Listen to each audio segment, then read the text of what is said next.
Good morning friends, so welcome to the prelims booster session. आज का पहला topic है सोवरन ग्रीन बॉन्ड्स। ये टॉपिक आपके एनवायरनमेंट और इकोनॉमी दोनों के लिए इंपॉर्टेंट है। तो आरबीआई ने जो है वो अलाउ कर दिया है कि सोवरन ग्रीन बॉन्ड्स में जो है फॉरेन इंस्टीट्यूशनल इन्वेस्टर्स भी जो है वो इन्वेस्टमेंट्स कर सकते हैं।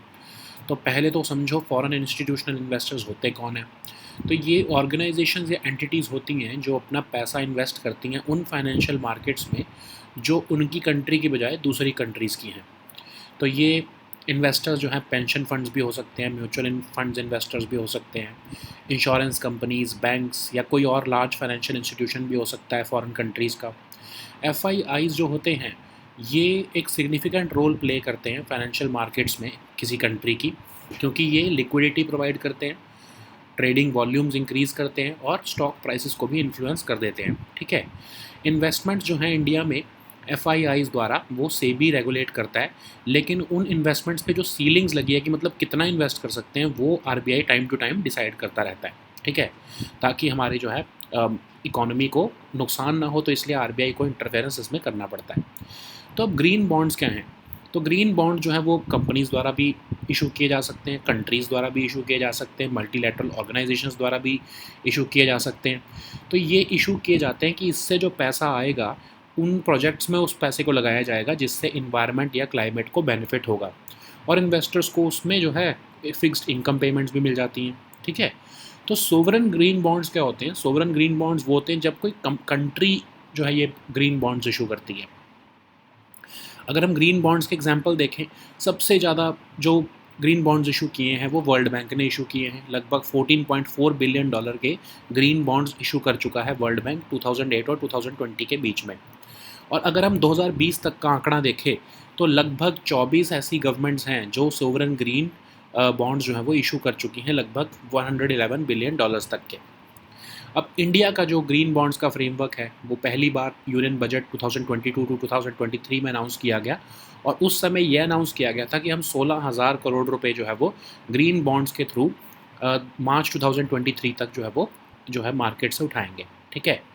अब अगर हम देखें कि सोवरन ग्रीन बॉन्ड्स का जो इशुएंस का मेथड होता है वो ऑफ कोर्स वही यूनिफॉर्म प्राइस ऑक्शन होती है, जैसा आपके बाकी बॉन्ड्स का होता है, और ये एलिजिबल होते हैं रेपो के लिए भी। ठीक है, मतलब बैंकिंग सेक्टर भी इसमें इन्वॉल्व हो सकता है, और ऑफ कोर्स ये स्टेचुटरी लिक्विडिटी रेशियो जो बैंक्स को मेंटेन करनी होती हैं उसके लिए भी एलिजिबल होते हैं। ये जो है ट्रेडिंग भी की जा सकती है इसकी सेकेंडरी मार्केट में, मतलब स्टॉक मार्केट में। फिर नॉन रेजिडेंट्स भी जो हैं जिनको जो है स्पेसिफाइड सिक्योरिटीज़ में जो है गवर्नमेंट अलाउ करती है नॉन रेजिडेंट्स को, जैसे कि बाकी की गवर्नमेंट सिक्योरिटीज़ में, वैसे ही वो सोवरन ग्रीन बॉन्ड्स में भी इन्वेस्टमेंट कर सकते हैं। अब जो इससे पैसा आता है वो कहाँ इन्वेस्ट किया जाता है, कौन से एलिजिबल प्रोजेक्ट्स होते हैं? जितने भी ग्रीन एक्सपेंडिचर्स होते हैं, जो कि खासकर पब्लिक एक्सपेंडिचर्स होते हैं गवर्नमेंट द्वारा ग्रीन फॉर्म में, मतलब जिसका क्लाइमेट और इन्वायरमेंट पे अच्छा इम्पैक्ट होगा, वो सब एलिजिबल होते हैं। इससे रिलेटेड जो R&D की जाती है, मतलब कार्बन इंटेंसिटी इकोनॉमी की कम करने के लिए, या कंट्री के जो सस्टेनेबल डेवलपमेंट गोल्स को मीट करने के लिए भी जो R&D भी की जाती है पब्लिक सेक्टर प्रोजेक्ट्स में, वो प्रोजेक्ट्स भी जो है सोवरन ग्रीन बॉन्ड से जो पैसा आया है उसमें इन्वेस्टमेंट की जा सकती है। अगर सोवरन ग्रीन बॉन्ड्स में से पैसा जो लिया जा रहा है उससे 12 महीने पहले भी अगर कोई प्रोजेक्ट जो है वो चल रहा है, उस पैसे को भी जो है एलिजिबल एक्सपेंडिचर में माना जा सकता है। मतलब आज समझ लो हमने एफॉरेस्टेशन करी, 1 करोड़ रुपए हमारा उसमें खर्चा आया, लेकिन हमने अभी तो नहीं कुछ उसका जो है सोवरन ग्रीन बॉन्ड से पैसा निकाला, पर 12 महीने के अंदर अंदर जब हमने सोवरन गोल्ड बॉन्ड इशू किए तो हम ये मान सकते हैं कि जो 1 करोड़ रुपए जो है एफॉरेस्टेशन के जो पिछले 1 साल पहले लगाए गए थे वो इस सोवरन ग्रीन बॉन्ड्स में से हम जो है एक्सपेंडिचर को माइनस कर सकते हैं। ठीक है।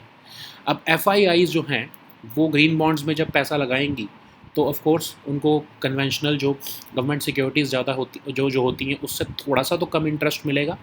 जो अमाउंट ये फोरगॉन की जाती है बैंक द्वारा, इसको हम ग्रीनियम कहते हैं, मतलब कि जो नॉर्मल गवर्नमेंट सिक्योरिटीज़ से जो है वो जो ज़्यादा, मतलब एक तरह से नॉर्मल गवर्नमेंट सिक्योरिटीज़ में ज़्यादा रिटर्न मिलता है या यील्ड मिलती है, और जो ग्रीन बॉन्ड्स हैं उसमें कम यील्ड मिलती है, लेकिन इन्वेस्टर को तो पूरा पैसा चाहिए, तो जो ये फॉरगॉन अमाउंट होती है बैंक द्वारा, इसको हम ग्रीनियम कहते हैं। मतलब क्या क्या आप कह सकते हो, ग्रीन चार्जेस जो हैं ये बैंक दे रहा है एक तरह से। ठीक है।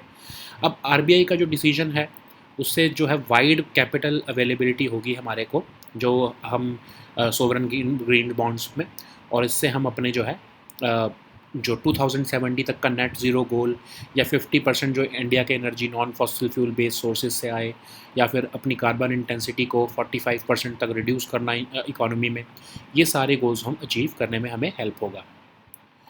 नेक्स्ट हम टॉपिक देखते हैं स्पेशल रुपी वॉस्ट्रो अकाउंट। ये टॉपिक आपके इकोनॉमी के लिए इंपॉर्टेंट है। तो इंडिया ने सिंप्लीफाई कर दिया है पेमेंट मैकेनिज्म उन ट्रेडर्स के लिए जो म्यांमार से पल्सेस इंपोर्ट करना चाहते हैं। अब वो रुपी या क्याट, म्यांमार की करेंसी है, तो रुपी या क्याट के डायरेक्ट पेमेंट सिस्टम को यूज़ करते हुए स्पेशल रुपी वॉस्ट्रो अकाउंट्स के थ्रू पेमेंट कर सकते हैं। तो वॉस्ट्रो अकाउंट क्या होता है? वॉस्ट्रो अकाउंट बेसिकली एक अकाउंट है जो हमारे डोमेस्टिक बैंक्स फॉरेन बैंक्स के बिहाफ पर जो है वो ओपन करते हैं रुपी में, ठीक है। तो इसको यूज़ किया जाता है इंटरनेशनल बैंकिंग सर्विसेज देने के लिए उन क्लाइंट्स को जिनकी ग्लोबल बैंकिंग नीड्स है। तो ये वायर ट्रांसफ़र, जो बिज़नेस ट्रांजैक्शन, वो सारी फैसिलिटीज़ देते हैं, डिपॉजिट एक्सेप्ट करना, और ये डोमेस्टिक बैंक्स को हेल्प करते हैं कि वो फॉरेन फाइनेंशियल मार्केट्स को एक्सेस कर सकें। तो ये स्पेशल रुपी वॉस्ट्रो अकाउंट जो है, ये हमारी जो यूएस डॉलर या फिर बाकी की करेंसीज़ के ऊपर जो डिपेंडेंस है उसको कम करेगा। इसमें ऑफ कोर्स आपको आरबीआई का अप्रूवल चाहिए होता है, जैसे कि रुपी वॉस्ट्रो अकाउंट खोलने से पहले, वैसे ही स्पेशल रुपी वॉस्ट्रो अकाउंट खोलने से पहले भी बैंक को आरबीआई का अप्रूवल चाहिए होता है। तो इसमें होता क्या है, कैसे ऑपरेट करता है? 3 इंपॉर्टेंट कंपोनेंट्स होते हैं, इनवॉइसिंग, एक्सचेंज रेट और सेटलमेंट। इनवॉइसिंग क्या होता है कि मतलब आपने समझ लो म्यांमार से जो पल्सेस आ रही हैं उसको आपने इनवॉइस वहाँ के हिसाब से किया, जितना भी वहाँ पे आपने समझ लो जितने भी 100 कैट्स का, जितने भी आपने कैट्स का जो है इनवॉइस किया, अब उसको जो है मार्केट एक्सचेंज रेट में कन्वर्ट करके उसका रुपी में जितना प्राइस बनेगा वो उस रुपी के प्राइस की फाइनल सेटलमेंट जो है इंडियन नेशनल रुपी में आपके इस वॉस्ट्रो अकाउंट में पे कर दी जाएगी, ठीक है। मतलब एक इम्पोर्टर जो है इंडिया का, जो कि वहाँ से इंपोर्ट कर रहा है पल्सेस को, उसको जो पेमेंट करनी है वो मार्केट डिटरमिन्ड प्राइस पर रुपी में हम इस वॉस्ट्रो अकाउंट में, वो जो डोमेस्टिक बैंक अकाउंट, जो हमारे डोमेस्टिक बैंक्स के पास म्यांमार के फॉरेन बैंक्स का जो अकाउंट है उसमें पेमेंट वो कर देंगे रुपी में, ठीक है। तो जो ऑथोराइज डोमेस्टिक डीलर बैंक्स हैं वो ऑफ कोर्स ये एसआरवी अकाउंट्स खोलते हैं म्यांमार की, इस केस में म्यांमार है तो म्यांमार की जो है बैंक के बिहाफ पर। तो डोमेस्टिक इम्पोर्टर्स जो हैं वो पेमेंट करते हैं रुपी में इस एसआरवी अकाउंट में, और इसी केस में जो एक्सपोर्टर्स होंगे उनको अब कैसे सेटलमेंट कैसे होगी? इम्पोर्टर पेमेंट जो है कर रहा है इस अकाउंट में रुपी में, और ऐसे ही कोई ना कोई ऐसा भी होगा ना जो म्यांमार में एक्सपोर्ट कर रहा होगा, तो उसी केस में क्या होगा कि म्यांमार में जो एक्सपोर्ट करेगा इंडिया से कोई भी प्रोडक्ट, समझ लो स्टील एक्सपोर्ट करता है कोई, उसको जो पेमेंट है वो इसी वॉस्ट्रो अकाउंट से जो है रुपी में मिल जाएगी इंस्टेड ऑफ किसी और फॉरेन करेंसी में। तो इस तरह से सेटलमेंट चलती रहेगी कि जो इम्पोर्टर है वो पेमेंट करेगा, एक्सपोर्टर है उसको पेमेंट मिलती रहेगी, तो ऐसे ही सेटलमेंट चलती रहेगी, ठीक है। तो एलिजिबिलिटी क्राइटेरिया क्या होगा? तो बैंक्स जो है पार्टनर कंट्रीज़ के, वो किसी भी हमारे डोमेस्टिक डीलर बैंक को अप्रोच कर सकते हैं, और हमारे डोमेस्टिक बैंक्स की है जो है रिस्पॉन्सिबिलिटी रहेगी कि वो ये देखें कि कोई कॉरेस्पॉन्डेंट बैंक FATF द्वारा बैंड तो नहीं है, ठीक है। उसके बाद ही वो वॉस्ट्रो अकाउंट उनके बिहाफ पर खोल सकते हैं। जो बैलेंस होगा वो फ्रीली कन्वर्टेबल करेंसी में जो है वो रिपैट्रिएट किया जा सकता है। जो भी जैसे बैलेंस बचेगा, समझ लो 100 रुपये का जो है वो इम्पोर्ट हुआ है, लेकिन 180 रुपये का जो है वो एक्सपोर्ट हुआ है, तो इसके केस में जो है 80 रुपीज़ जो बचा बैलेंस, उसको किसी भी फ्रीली कन्वर्टेबल करेंसी में म्यांमार वापस लेके जा सकता है, या फिर इंडिया इन केस अगर बेनिफिशियरी है ट्रेड का तो वो उसको कन्वर्ट करवा सकता है, ठीक है। नेक्स्ट हम टॉपिक देखते हैं कवच। ये टॉपिक आपके गवर्नेंस के लिए इंपॉर्टेंट है। सुप्रीम कोर्ट ने जो है प्रेज़ किया है इंडियन रेलवेज़ को कि वो कवच एंटी कोलिजन सिस्टम को जो है वो लॉन्च कर रहा है या रोल आउट कर रहा है। तो कवच सिस्टम एक indigenously developed automatic train protection system है जो research, design and standards organisation ने इंडियन इंडस्ट्री के साथ मिलकर बनाया है। एक state of the art electronic system है जिसमें सेफ्टी इंटेग्रिटी लेवल 4 के स्टैंडर्ड्स फॉलो किए जा रहे हैं। तो बेसिकली इसमें high frequency radio communication devices का इस्तेमाल किया जाता है ताकि जो है कोलिजन्स को रोका जा सके। तो इसके फीचर्स अगर हम देखें तो ट्रेन जो हैं अगर रेड सिग्नल को पास कर जाती हैं तो उनको कैसे कोलिजन को रोकें, ऑफ कोर्स ये कवच सिस्टम उसमें हेल्प करता है। ये ट्रेन का ब्रेकिंग सिस्टम ऑटोमेटिकली एक्टिवेट कर देता है इवन अगर ड्राइवर जो है वो ट्रेन को कंट्रोल करने में फेल हो जाता है। तो ट्रेन ऑपरेशंस को भी सपोर्ट देता है ये एडवर्स वेदर कंडीशंस में, जैसे डेंस फॉग, है ना। सो नेक्स्ट हम टॉपिक देखते हैं combined maritime forces, international relations के लिए टॉपिक इंपॉर्टेंट है। तो आईएनएस तलवार जो है इंडियन नेवी का, उन्होंने कुछ ड्रग्स सीज किए हैं अरेबियन सी में, जो कि पार्ट ऑफ ऑपरेशन है जो कंबाइंड मैरीटाइम फोर्सेस द्वारा लीड किया गया है। तो ये कंबाइंड मैरीटाइम फोर्सेस क्या है? एक मल्टीनेशनल नेवल पार्टनरशिप है बहरीन बेस्ड, ताकि सिक्योरिटी, स्टेबिलिटी और prosperity across international waters promote की जा सके। इसका फोकस एरिया है टेररिज्म को डिफीट करना, पायरेसी, रीजनल कोऑपरेशन या सेफ मैरीटाइम इन्वायरमेंट प्रोवाइड करना। तो वायलेंट एक्सट्रीमिज़म और टेररिस्ट नेटवर्क्स को काउंटर करना इसका एक बहुत बड़ा ऑब्जेक्टिव रहता है। और ये इन्वायरमेंटल या ह्यूमैनिटेरियन क्राइसिस को भी जो है रिस्पॉन्ड करने में हेल्प करता है। अब इसमें 5 टास्क फोर्सेस रहती हैं। पहली है CTF 150 जो कि गल्फ ऑफ ओमान के रीजन में ऑपरेट कर रही है। CTF 151 जो काउंटर पायरेसी को डील कर रही है। 152 अरेबियन गल्फ सिक्योरिटी और कॉपरेशन देख रही है। 153 जो है ये इंपॉर्टेंट है आपको इस बार एग्जाम के लिए क्योंकि यहाँ पर बहुत कन्फ्लिक्ट चल रहा है। तो CTF 153 जो है वो रेड सी या गल्फ ऑफ एडन को जो है सिक्योरिटी और कॉपरेशन देख रही है। जो CTF 154 है वो मैरीटाइम सिक्योरिटी अदरवाइज देख रही है। अब इसमें बहुत सारे मेंबर नेशंस हैं, ऑस्ट्रेलिया से लेके इवन पाकिस्तान भी इसका मेंबर है, ठीक है। सो पार्टिसिपेशन जो है वो इसमें प्योरली वॉलंटरी होती है। कोई जो है मतलब कोई भी नेशन जो है वो उसकी किसी भी तरह की ड्यूटी को जो है वो अडॉप्ट कर सकता है। ये इसमें जो कॉन्ट्रीब्यूशंस भी होती हैं वो भी अलग अलग तरह की होती हैं, और जो वॉरशिप्स होती हैं उनको बुलाया जा सकता है एसोसिएटेड सपोर्ट देने के लिए भी। हेडक्वार्टर जो हैं इसके वो लोकेटेड है US नेवल सेंट्रल कमांड में। US नेवी की 5th फ्लीट जो है इसमें सपोर्ट देती है, naval support activity Bahrain based ये सपोर्ट दिया जाता है। CMF जो है वो एक US नेवी वाइस एडमिरल द्वारा कमांडेड है, और CMF के जो डिप्टी कमांडर हैं वो UK के रॉयल नेवी कमोडोर होते हैं, ठीक है। नेक्स्ट हम टॉपिक देखते हैं इम्पोर्टेड इन्फ्लेशन।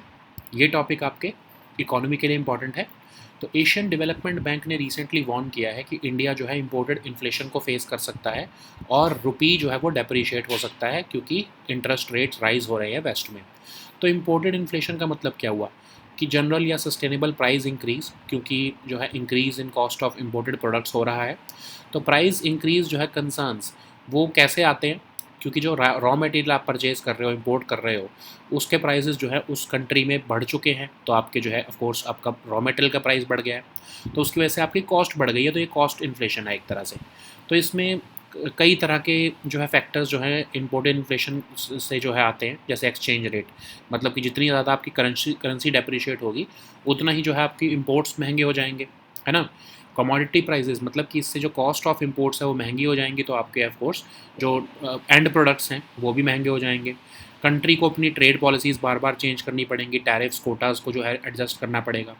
फ्लक्चुएशन आएगी ट्रांसपोर्टेशन कॉस्ट में भी, क्योंकि जो है फ्यूल वगैरह के प्राइसेस भी जो है वो चेंज होते रहेंगे।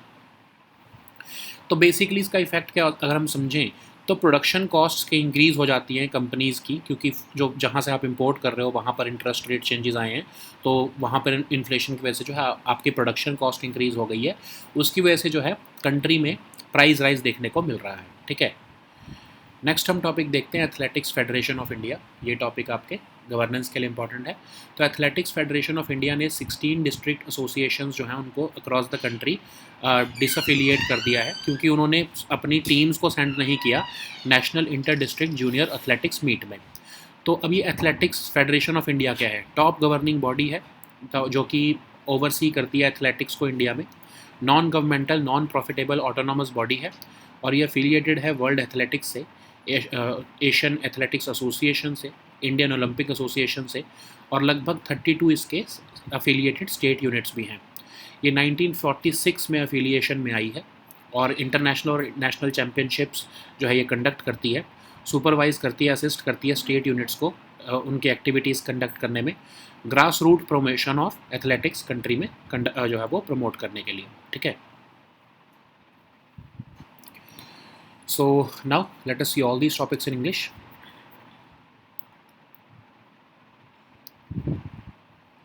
So the first topic is sovereign green bonds. This topic is important for your environment and economy section. So recently RBI has allowed the foreign institutional investors to invest in countries' sovereign green bonds. So who are these foreign institutional investors? Basically, these are organizations or entities who invest money in the financial markets of a country other than their own. So these investors can include pension funds, mutual funds, insurance companies, banks, and other financial institutions from foreign countries. They play a significant role in financial markets of a country by providing them liquidity, increasing trade volumes, and influencing stock prices. So they can invest in a range of financial instruments and not just in stocks, but they can invest in bonds, derivatives, and other forms of investment. So investments in India by FIIs are regulated by SEBI, but the ceilings on such investments are decided or maintained by RBI. So what are green bonds? So green bonds are issued by companies, countries, or multilateral organizations to fund projects which have positive environmental or climate benefits. Okay, and they provide regular income or fixed income to investors. So if the country is issuing these green bonds, then of course we call them sovereign green bonds. But of course, World Bank has been a major issuer of green bonds, and it issued about $14.4 billion of green bonds between 2008 and 2020. By the end of 2020, about 24 national governments had issued sovereign green bonds with a total volume of $111 billion.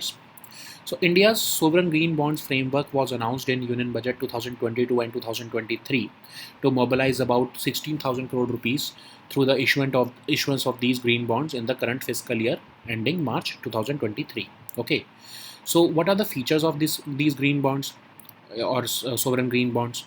So of course they will be issued through uniform price auction like in any other government security. They will be eligible for repo also, or they will be eligible for as an they will be eligible as an investment in SLR purpose by banks. So they will also be eligible for trading in secondary market or stock market. So even the investment by non-residents is allowed under specified conditions. So which kind of projects are eligible for taking money from sovereign green bonds? So all eligible green expenditures, which include uh, public expenditure undertaken by government in the form of investment, subsidies, grants in aid, tax foregone, or select operational expenditures on green projects are eligible for it. Even the R&D expenditure in public sector projects, which helps in reducing the carbon intensity of the economy or even meeting our sustainable development goals, will be eligible for the expenditure through sovereign green bonds. So all eligible expenditure uh, uh, that occurred maximum 12 months prior to the issuance of these green bonds will also be eligible for it. Okay, but what are the sectors which are not included? Nuclear power generation, landfill projects, alcohol, weapons, tobacco, gaming, palm oil industries, hydropower plants which are larger than 25 megawatt have been excluded from this framework. So the exceptions, you have to remember this. So if we look at the FIIs investing in green bonds, then of course, as these sovereign green bonds, they yield lower interest than conventional government securities, and the amount foregone by a bank by investing in them is called the greenium. Okay,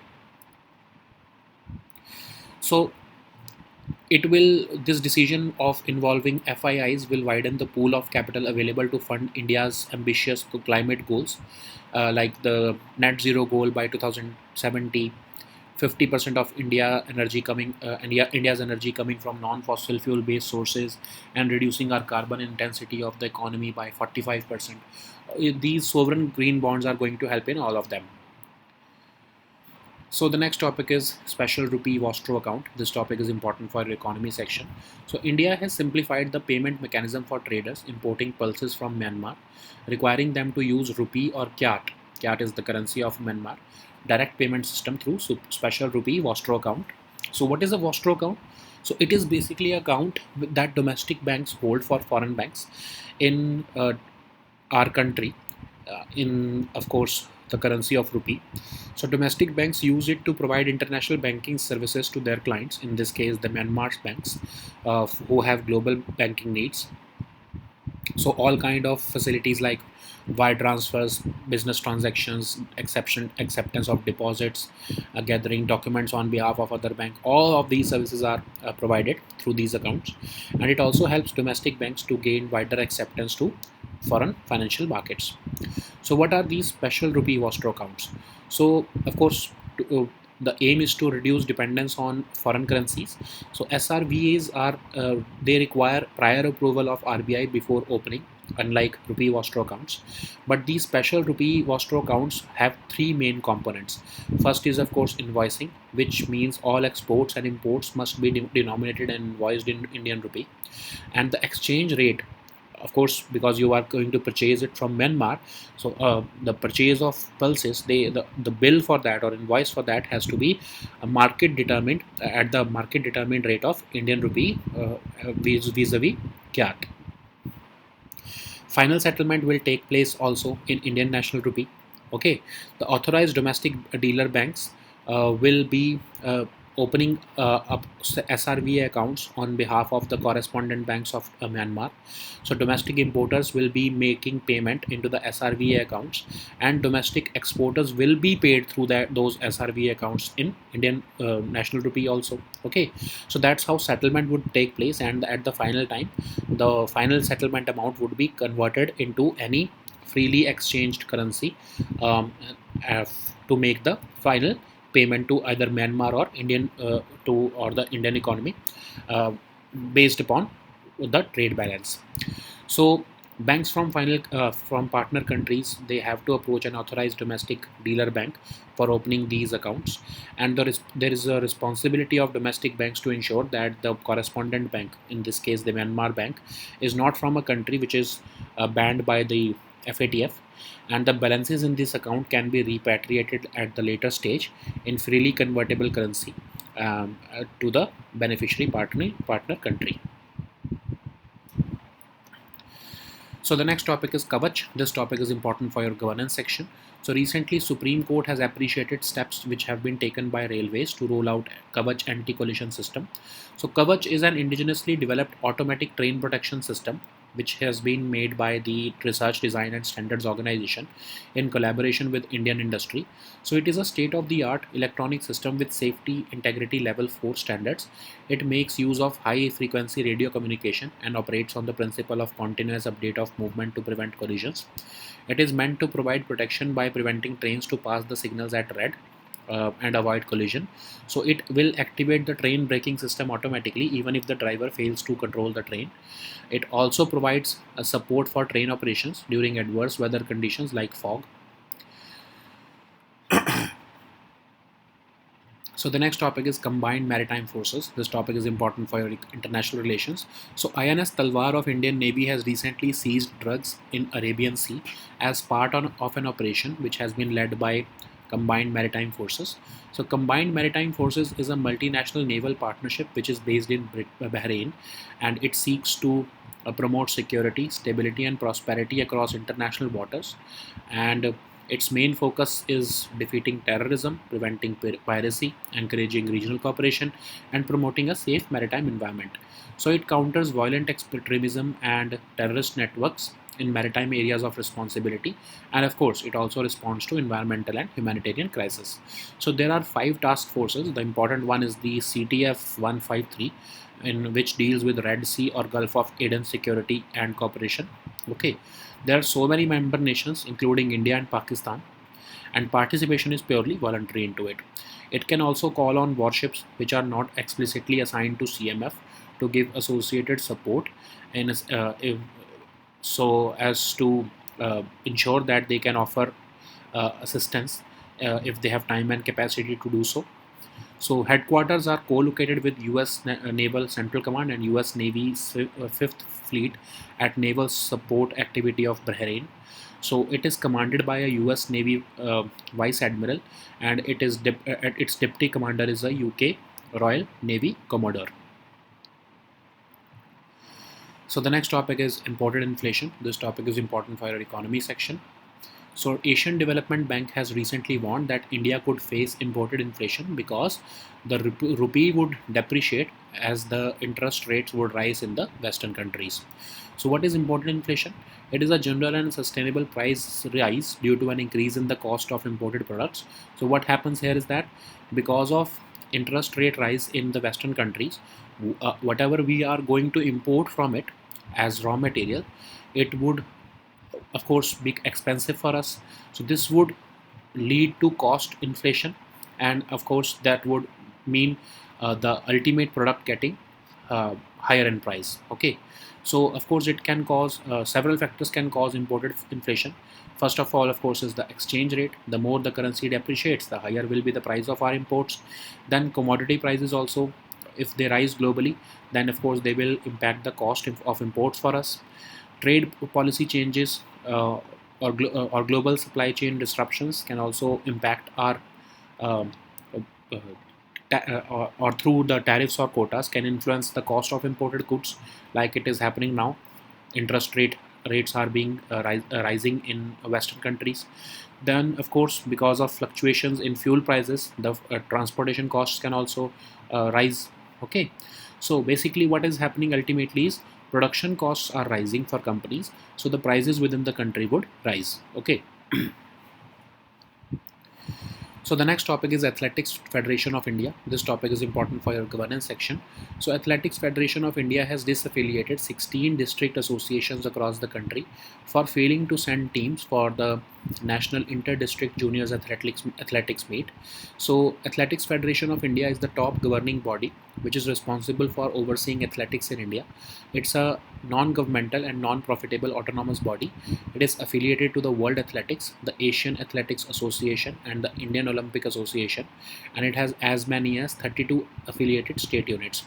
It came into existence in 1946, and it conducts international and national championships and various meets to promote the sport and popularize it amongst the masses. So it also supervises and assists its state units in their activities and ensures grassroots promotion of athletics in India. Okay. So these were our topics for today. We'll meet next time with new topics. Until then, goodbye and take care.